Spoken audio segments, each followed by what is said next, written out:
ध्यान दो, हम लोगों ने क्या क्या पढ़ा है? हम लोगों ने सबसे पहले पहला चैप्टर कौन सा? 12th का, 12वीं का पहला चैप्टर हम लोगों ने शुरू किया था, है ना? क्या था अपना? इलेक्ट्रोस्टैटिक्स। अरे ये था ना, क्या था? एक बार रिवीजन कर लेते हैं हम लोग।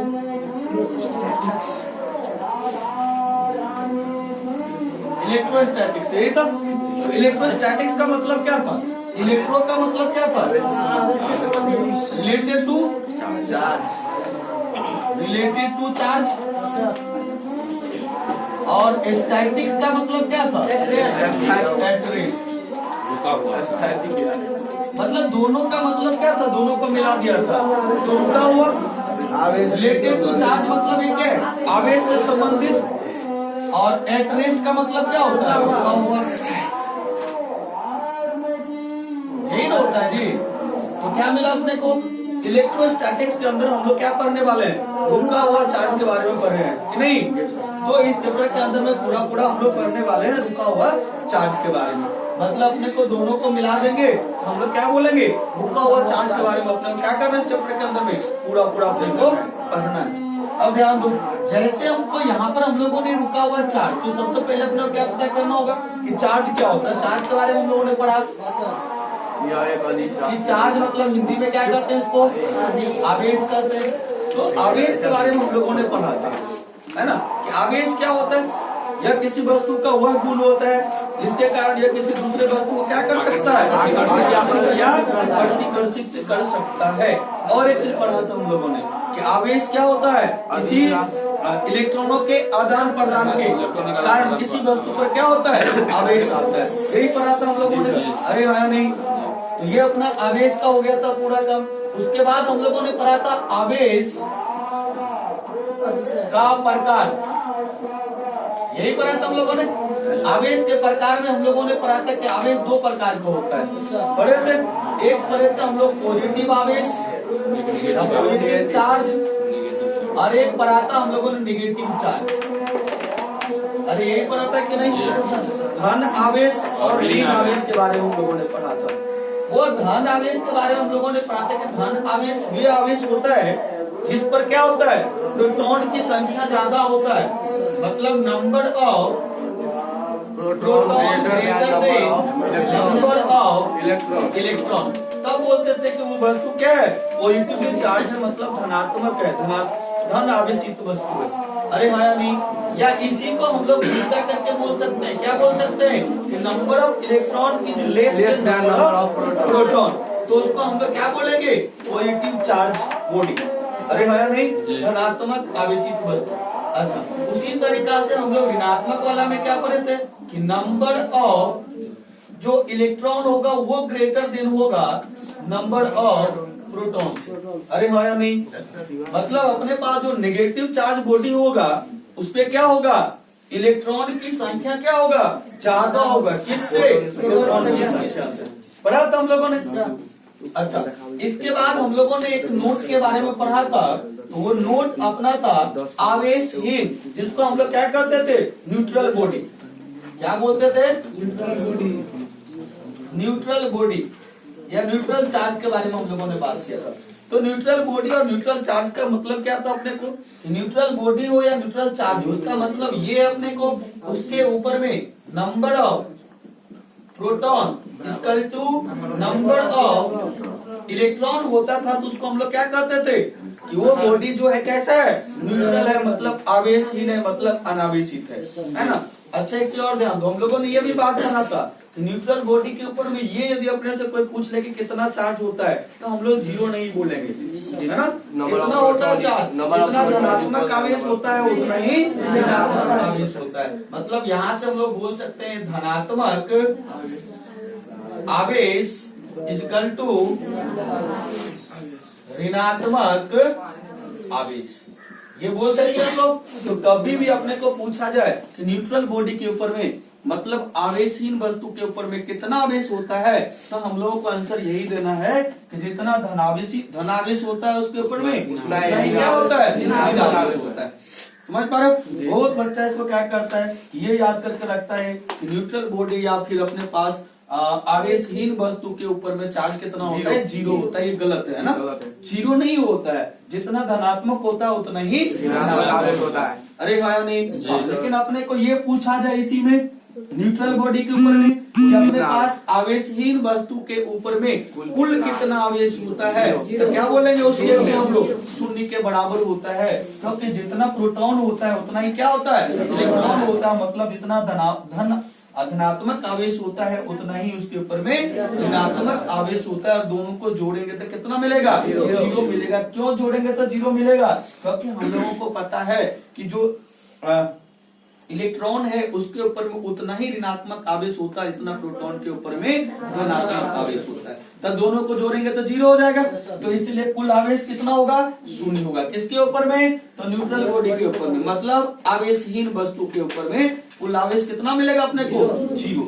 लेकिन अपने को सिर्फ आवेश का बात करें तो आवेश कितना होगा? जितना धनात्मक होगा उतना ही ऋणात्मक होगा। यहाँ तक आ गया सबको समझ में? अच्छा, इसके बाद हम लोगों ने क्या पढ़ा था? आवेश का गुण पढ़ा था कि नहीं? आवेश का गुण पढ़ा था। इसके बाद हम लोगों ने मतलब प्रॉपर्टी ऑफ चार्ज। हम लोग क्या पढ़ने जा रहे हैं? प्रॉपर्टी ऑफ चार्ज के बारे में पढ़ा था हम लोगों ने, है ना? तो ध्यान से सुनना। सबसे पहला चीज हम लोगों ने लिखा था इसके बारे में कि जो आवेश होता है वो क्या होता है? एक अदिश राशि होता है ना? और अदिश राशि क्या होता है? वे राशि, वे भौतिक राशि जिनके पास सिर्फ परिमाण हो, दिशा नहीं हो, उसको क्या कहते हैं हम लोग? अदिश राशि कहते हैं। जनरली यही था, है ना? एक रूल हालांकि और पढ़े थे हम लोग। क्या पढ़े थे? वो वेक्टर का जो रूल रेगुलेशन उसको फॉलो करना चाहिए। खैर यहाँ पर हम लोग बात कर रहे हैं आवेश का। तो आवेश के पास क्या होता है? सिर्फ और सिर्फ परिमाण, मतलब मैग्नीट्यूड होता है, डायरेक्शन नहीं होता है। इसलिए आवेश क्या है? अदिश राशि है। क्या है?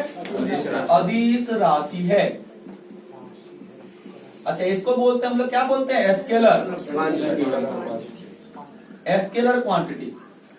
ठीक है जी। अच्छा, दूसरी बात हम लोगों ने यहाँ पे पढ़ा था, इसका मात्रक के बारे में पढ़ा था। अरे आया नहीं? यूनिट के बारे में। तो SI यूनिट का बात कर रहे हैं हम लोग, है ना? तो SI यूनिट क्या मिला था अपने को? कूलम मिला था, है ना? और कूलम को हम लोगों ने क्या बोला था? और कैसे निकाला था हम लोगों ने? क्योंकि हम लोग जानते हैं I बराबर कितना होता है? Q/T। और यहाँ से Q बराबर कितना मिल जाएगा? I × T। और I का मात्रा क्या होता है? A। और T का मात्रा क्या होता है? S। और इसी को क्या बोला था हम लोगों ने? कूलम बोला था।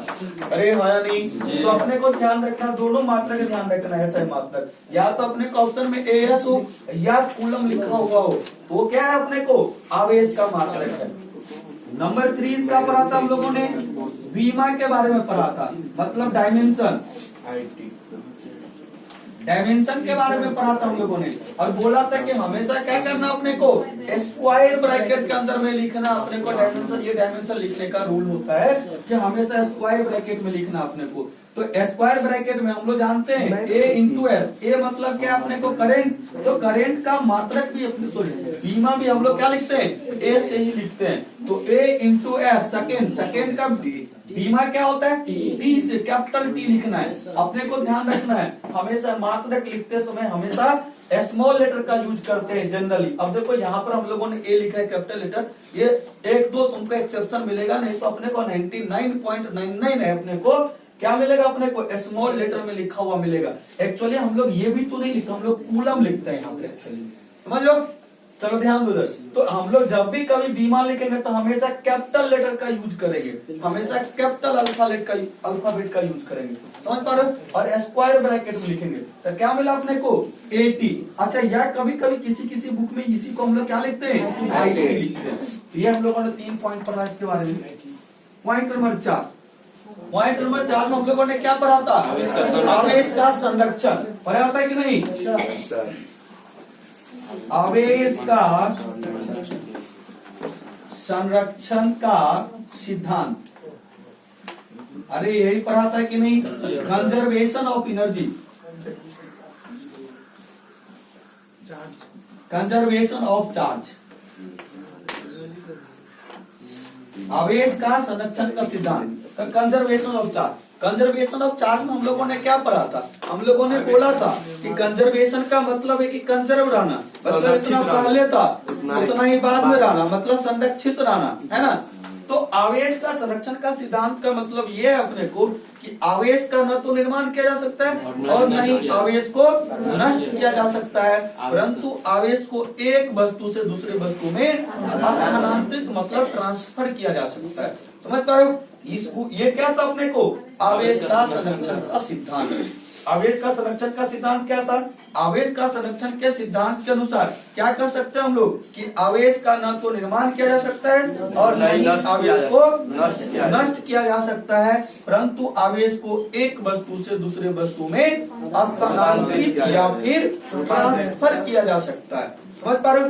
ये क्या था अपने को? आवेश का संरक्षण का सिद्धांत। पांचवा पढ़ा था हम लोगों ने, क्या पढ़ा था? पांचवा क्वांटमीकरण।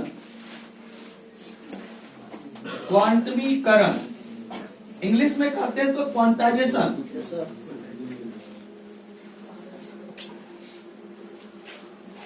आवेश का क्वांटमीकरण,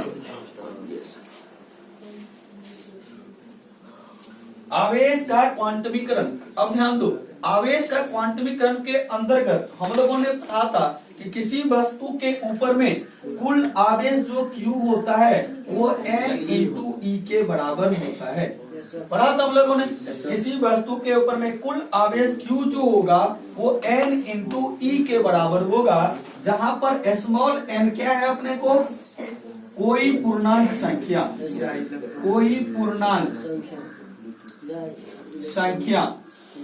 अरे यही था। और पूर्णांक संख्या का मतलब है +-1, +-2, +-3 एंड सो ऑन। अरे यही था कि नहीं? इसको हम लोग बोलते हैं पूर्णांक संख्या। तो स्मॉल n का वैल्यू क्या होना चाहिए? हमेशा +-1, +-2, +-3 इस तरह का चीजें होना चाहिए। अच्छा, E जो यहाँ पे लिखा हुआ ये E क्या है? इसको हम लोग कहते हैं fundamental charge. Fundamental charge, fundamental charge मतलब मूल आवेश, यही बोला था हम लोगों ने। अच्छा, मूल आवेश E का वैल्यू कितना होता है? हम लोगों ने कल पढ़ा था पिछले क्लास में, E = 1.6 × 10⁻⁻19 कूलम। जी सर, यही पढ़ के रखा हम लोगों ने। अच्छा ध्यान दो, ये क्या है? फंडामेंटल चार्ज मतलब मूल आवेश। तब इसके बाद यदि इलेक्ट्रॉन के ऊपर में चार्ज पड़ा था -1.6 × 10⁻⁻19 कूलम, और प्रोटॉन के ऊपर में जो चार्ज पड़ा था प्लस में 1.6 × 10⁻⁻19 कूलम। अरे यही पढ़ा था हम लोगों ने। अच्छा, एक चीज और ध्यान देना अपने को, जो n का जो n लिखा हम लोगों ने कि कोई पूर्णांक संख्या होना चाहिए अपने को, ये n निर्भर करता है, प्रश्न इस तरह का अपने को पूछा गया है। ये n कभी कभी पूर्णांक संख्या के तरह काम करेगा और कभी कभी नंबर ऑफ इलेक्ट्रॉन के तरह काम करेगा। मतलब ये कभी कभी पूछेगा अपने से प्रश्न में कि इलेक्ट्रॉन की संख्या ज्ञात करे, तो भी हमको क्या ज्ञात करना होगा? n ही ज्ञात करना होगा। तो जो n है ये क्या अपने को पूर्णांक संख्या भी है, पूर्णांक संख्या भी है, या बोल सकते हैं हम लोग इलेक्ट्रॉन की संख्या। ये अपने को निर्भर करेगा किसके ऊपर में? प्रश्न अपने को किस तरह का पूछा गया है, अपने को उसके ऊपर में निर्भर करेगा कि आवेश का क्वांटमीकरण से जो प्रश्न पूछा जाएगा हम लोग आगे देखेंगे, है ना। और ये n किस पर निर्भर करेगा? अपने को प्रश्न के ऊपर में निर्भर करेगा कि वो प्रश्न कब अपने को पूछा जा रहा है n के बारे में, कि पूर्णांक संख्या होगा, कब वो क्या होगा? इलेक्ट्रॉन की संख्या होगा। ठीक है, यहाँ तक किसी को समस्या है तो बोलो, है क्या किसी को समस्या? नहीं है। तो हम लोग बात करते देखते कि यहाँ से इस थ्योरी से अपने को कैसा कैसा प्रश्न पूछा जा सकता है ना। तो ध्यान से देखना, बिटा दूं मैं इसको। जी सर। तो जनरली अपने को ध्यान से सुनना है कि जनरली यहाँ से 2 या 3 तरह का प्रश्न बनता है। आवेश का क्वांटमिक या क्वांटाइजेशन और चार्ज से अपने को जनरली 2 तरह का प्रश्न पूछा जाता है ना। तो अपने को प्रश्न हम लोग उदाहरण देखते हैं कि कैसा कैसा न्यूमेरिकल यहाँ से पूछा जा सकता है। ध्यान से सुनना, अपने को हल्ला नहीं करेगा कोई, ठीक है? कोई हल्ला नहीं करेगा, है ना। हाँ, ध्यान दो। हम लोग बात करते हैं प्रश्न का, कैसा प्रश्न पूछा जाता है। अपने को यहाँ से जो प्रश्न पूछता है, सबसे पहला प्रश्न अपने को जो इस तरह का पूछा जाता है यहाँ से, कि हम लोगों ने क्या किया कि हम लोगों ने किसी वस्तु के ऊपर में अपने से पूछेगा, देखना प्रश्न का जो टाइप होगा वो कैसा प्रश्न पूछा जाता है। अपने को बोलेगा किसी वस्तु के ऊपर में जो आवेश है वो है 8.5 into 10 to the power -20 coulomb संभव है। अपने से पूछ रहा है क्या किसी वस्तु के ऊपर में इतना आवेश संभव है, तो हम लोगों को चेक करना होगा। अपने को पूछा है क्या किसी वस्तु के ऊपर में 8.5 into 10 to the power -20 coulomb आवेश संभव है, पूछ रहा अपने से। तो हम लोग चेक करते हैं, हम लोगों ने पढ़ा है, क्या पढ़ा है, Q इजकल टू हम लोगों ने NE अभी पढ़ा यहाँ से, पढ़ा है कि नहीं। अब ध्यान दो वो यहाँ पर Q का वैल्यू कितना दिया हुआ अपने को 8.5 into 10⁻20 equal to N into E का value 1.6 into 10 to the power -90। यहाँ से यदि हम लोग N निकाले ये मिल जाएगा 8.5 into 10 to the power -20 by 1.6 into 10 to the power -90। अरे यही मिलेगा ना जी सर, नहीं मिलेगा, बिल्कुल ये मिलेगा, ये पॉइंट से पॉइंट हट जाएगा। इसको तुम सोल्व करोगे तो 85/16 इंटू 10 टू दी पावर कितना मिलेगा -20 प्लस 90। इसको तुम सोल्व करोगे तो 85/16 इंटू 10 टू दी पावर कितना मिलेगा -1। इसको तुम और सोल्व कर लो तो 85/160। वो इसको तुम सोल्व करोगे तो ये 0 पॉइंट समथिंग मिलेगा, कुछ मिलेगा ना। अब ध्यान से सुनना कि 0 पॉइंट समथिंग मिला तो ये पॉइंट में मिला ना अपने को जी। क्या ये इंटीजर है क्या? नहीं सर, नहीं है। ये क्या पॉइंट में आता है वो पूर्णांक होता है क्या? नहीं होता। ये पूर्णांक नहीं है, अतः संभव नहीं, पूर्णांक नहीं है। n का जो वैल्यू आया अपने को क्या है, पूर्णांक नहीं आया है। अतः हम कह सकते हैं इतना आवेश किसी वस्तु के ऊपर में संभव नहीं है। समझ पा रहे बात को? अतः हम कह सकते हैं अतः संभव नहीं है, मतलब इतना आवेश किसी वस्तु के ऊपर में संभव नहीं है। समझ पा रहे हो जी। अब तुम लोगों के लिए तुम लोगों को चेक करना है, ठीक है। अगला प्रश्न अपने को चेक करना है कि अपने को फिर से पूछ रहा है Q equal to 8.5 into 10 to the power -18 ये दिया हुआ अपने को, और बोल रहा है कि क्या इतना आवेश संभव है। ध्यान से सुनना क्या बोला हुआ अगले बार अपने को 8.5 into 10 to the power -18 coulomb आवेश किसी वस्तु के ऊपर में संभव है। तो फिर से यही काम करेंगे हम लोग, है ना। अब 8.5 इंटू 10 टू दी पावर कितना है -18 इसकल टू यही वाला फॉर्मूला लगाओगे तुम। ये 20 के जगह हम लोग क्या कर ले 18 कर दे। अरे हाँ नहीं नीचे तो सेम ही रहेगा। ये कितना हो जाएगा 18 प्लस 19, ये अब प्लस में हो जाएगा ना अपने को 1 जी सर। अरे हाँ नहीं ये 0 नीचे नहीं होगा, अब कहाँ हो जाएगा ऊपर हो जाएगा। अरे हाँ नहीं अब इसको तुम सोल्व करो तो कितना मिलता है अपने को, सोल्व करो तब इसको तुम दो के डिवाइड करोगे कितना मिलेगा 16 पंचे 80 और कितना बचा 16 48 जी और 2 और पॉइंट आ रहा ना फिर से पूर्णांक नहीं है, फिर से पूर्णांक नहीं है। अतः क्या लिखेंगे संभव नहीं है। समझ पा रहे हो क्या लिखेंगे अतः संभव नहीं है। अच्छा ध्यान दो यदि हम लोग 18 के जगह पर हम लोग 15 कर ले इसको, फिर पूछ रहा आपने प्रश्न सेम ही है। ध्यान से सुन देखो कैसे बदलता है इसका रीजन। तो Q equal to 8.5 into 10 to the power -15 coulomb आवेश क्या किसी वस्तु के ऊपर में संभव है। तो वो ये अब 18 ये कितना हो जाएगा -15। तो यहाँ पर क्या लिखेंगे हम लोग -15। यहाँ पर कितना मिलेगा अपने को -15 और कितना मिल जाएगा यहाँ से कितना मिलेगा +4। अरे हाँ नहीं इसको हम लोग लिख लेते हैं इंटू 10 टू दी पावर 4। कोनो समस्या यहाँ तक नहीं। अब डिवाइड करो तो 85 में डिवाइड करो 16 से कितना मिलेगा 16 पंचे 80 0.5 पे 0 कितना मिलेगा 16 48 2 पे 0, 1 1 3 1 16 का 16 जी और 4 पे 0 आ गया, जी 16 दूना 32, रहने दीजिए सर 8 पे 0 कितना 16 85, अरे है नहीं, इतना गुना 10 टू दी पावर 4, अरे है या नहीं। अब वो ये पॉइंट को हटाएंगे तो नीचे कितना 0 आएगा, 4 को 0 आएगा, इधर से 4 को 0 है तो कट जाएगा। जी सर। मतलब इसको हटा करके हम लोग पॉइंट हटा सकते हैं कि नहीं। इसको अब 12 करो, कितना मिला 5 3 1 2 5।